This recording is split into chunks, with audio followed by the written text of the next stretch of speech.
Faith, by definition, is the complete trust or confidence in someone or something. Faith, by my definition, is the unshakable belief in our source, people, and situations. Faith is the stubborn knowing that everything works out in the end, without any proof or any assurance from our external realities.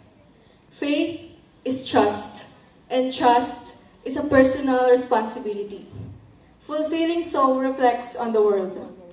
The question is how? How do we begin to trust ourselves?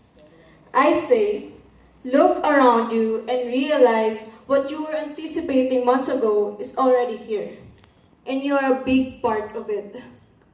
This special event is the fusion of your unwavering trust. You did not just begin to trust yourself, you ended it with a new beginning. You showed up, you did not give up, and you certainly persevered. Unconsciously or consciously, even in the slightest, you trusted yourself. You had faith in yourself. And just in case you have overlooked it, allow me to remind you of the times. In the early mornings, you had to pick up the weight and prepare for 7 a.m. classes. Under the scorching sun, you were eagerly filming, dancing, and singing. In the early evenings, you were just about to go home after a long day outside preparing for ILS or after our 7 p.m. classes. You have rewired your brain and forged the faith that brings you here today. And for that, I hope you give yourself some grace.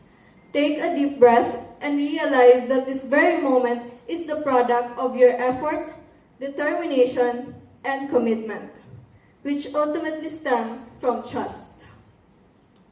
As Hermetic philosophy says, as within, so without, as above, so below, and as the universe, so the soul. From the trust built within your being, you were able to project it to the world.